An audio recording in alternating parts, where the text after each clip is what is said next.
Hi, my name is Claire Jane Maynard, or CJ Maynard. I'm the study abroad advisor here at App State. And today in this video, I'm going to briefly outlay the general instructions and process to getting your student visa. You are only required to get a student visa if you are typically doing a program over 90 days in length. That typically is a semester or academic year program. There may be exceptions for certain summer programs depending on the destination, but you'll be told in advance if that exception applies to you. But all semester and academic year students will need to do a student visa. Some processes are very simple. For example, if you're a US citizen and you're going to the UK or Germany, you actually will get your student visa upon arrival and after you get into the country. This process is for students who are typically expected to do an application cycle before they even leave the US to study abroad. So today we're going to go over just the general steps, and I'll give you an example process, so to speak, of what you should look out for and what you should do when you're researching your own visa. Like I just mentioned, the visa process is different depending on the country you're going to. And if you have any questions, feel free to email us at studyabroad@appstate.edu. I will say if you're going through an affiliate provider like ISEP, USAC, ISA, SAI, they should have someone on their staff to help you with the visa process, basically take you step by step. But if you're doing an exchange through App State or ISEP, you might need some more guidance, and that's what we're here for. We're happy to still help affiliate students, but you will have someone you're paying to help you, so to speak. So, okay, so I'm going to share a document. I'm going to share my screen. All right, so this is a little document I made that shows the general steps. So we're just going to go through this real quick. So you must have your passport, whether you're a US citizen or a citizen of another country, and you must have your school acceptance before you start this application process. By school acceptance, I do not mean the conditional approval status App State gives you. This is from the actual school abroad that you will be attending. For example, in Japan, you're going to get something called a certificate of eligibility when you're finally accepted by the school abroad in Japan. And you will actually include that certificate of eligibility in your visa application. So typically, you have to have some type of acceptance letter from the school abroad included in your visa application. So that's why you really can't make any moves on your visa application itself until you have that acceptance. Okay, so the first step will be to research the visa process and the timeline. Like I've mentioned already a couple times, every country has a different visa process, and the visa process can also differ depending on which consulate you're going to be working with. So, as it says a little bit down the line here, the consulate you're going to be submitting your application to or possibly visiting for an appointment depends on your state of residency. So some students who are here at App, are not residents of North Carolina. If that's the case, you're going to need to do some research and figure out what consulate or visa processing center works with your state of residency. For a general example, most North Carolina residents will go to a consulate located in either Washington, D.C., Philadelphia, or Atlanta. It depends on the country. So today we're going to look at, let's see what country I want to work with. Let's look at the Japanese visa, student visa. So the first step you're going to do to figure out what you need to start in this process is looking up Japan consulate locations, student visa.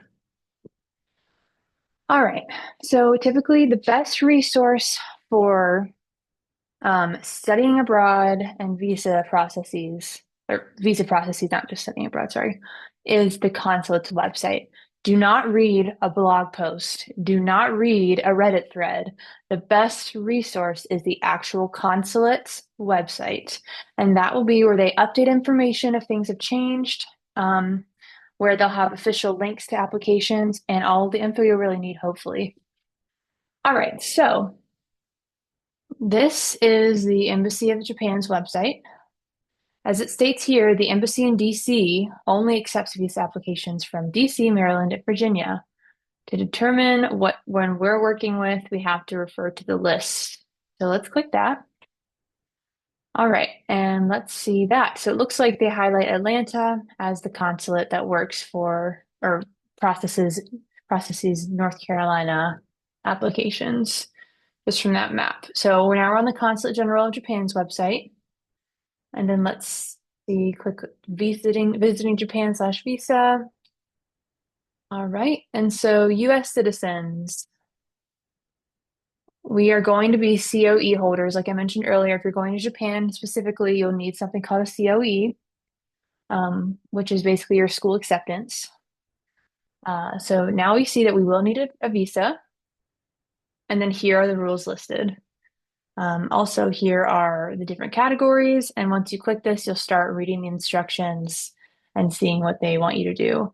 For example, this looks like you send your application early, or you send in your application and then you actually go to Atlanta to pick it up.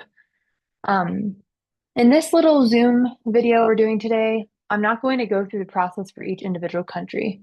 What I'm just trying to show you is it's important to go to the consulate website or the embassy's website that you'll be working with and see how they list their visa process. So the first step, like I just mentioned, will be figuring out the process and the timeline, seeing what consulate you're working with. Once you've seen that information, you can start your application as long as you have your passport and your acceptance. The typical timeline for most visa processing, because you have to send in something usually or go in person, it's about a 4 to 6 week process. So make sure you're doing this research honestly before you get your school acceptance. In a lot of cases, you're going to have to book a flight to Philadelphia, or you'll have to make driving arrangements, get a hotel room in some cases. So you'll just want to really be aware of what this timeline is going to be for you and what the application includes or requires of you, so to speak. All right, the next step will be gathering the documents you need for your application. In a lot of cases, you're going to obviously need the school acceptance. You'll need some type of visa letter from App State, unless you're working with an affiliate provider, they'll help you with that. But if you're doing an App State exchange, I will give you, or someone from our team will email you a visa letter, something you can use when you submit your application. Some cases you'll need financial eligibility proof. If you receive scholarships and financial aid from App State, we can make you a financial aid award letter. Just let us know. We're happy to do that. You'll typically need what else? Obviously, your passport. In a lot of cases, you're going to be sending your passport to the consulate or giving it at the appointment, and you won't have your passport until you actually get your visa. And that visa isn't sent to you until 2 weeks, 3 weeks later.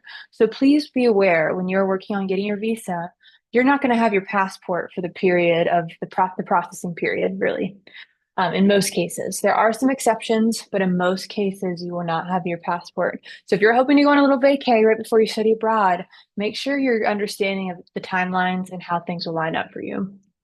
All right, so once you've looked into the documents you'll need, and every application, every country has different requirements, you will obviously have a time to make an appointment and just double check you're going to the right location. That's really important.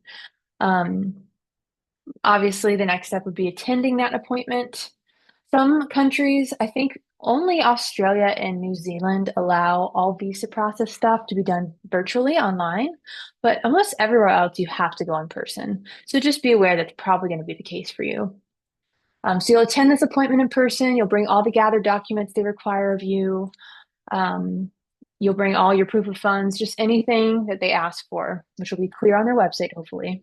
You'll bring to this appointment. You'll have the appointment. You'll give them the documents. That's all said and done. Then, excuse me, then it's a waiting game. You're going to have to just wait until you get your visa in the mail. A lot of visa applications require you to bring a prepaid USPS or UPS envelope. Make sure you read clearly what exactly they need it addressed with and what company to use for shipping that out. And you'll receive your visa and passport back in that prepaid envelope that you bring to your appointment. It's just all you have to do is have your visa before you leave. But like I said, it can take 4 to 6 weeks depending on the country. So you'll want to just be really aware as soon as you know you're studying abroad what that process is going to look like for you. I will say for some visa applications, they ask for flight information. So make sure if you don't know when you want to fly and your visa requires it, to go ahead and get on that. In some cases, it might be helpful to do a flexible ticket depending on your circumstances, but if you should know your program dates and like be secure of when you're supposed to arrive by the time you're working on your visa. So it will make sense to buy your flight if that's what your visa requires, but not every visa application requires you have a flight purchased already.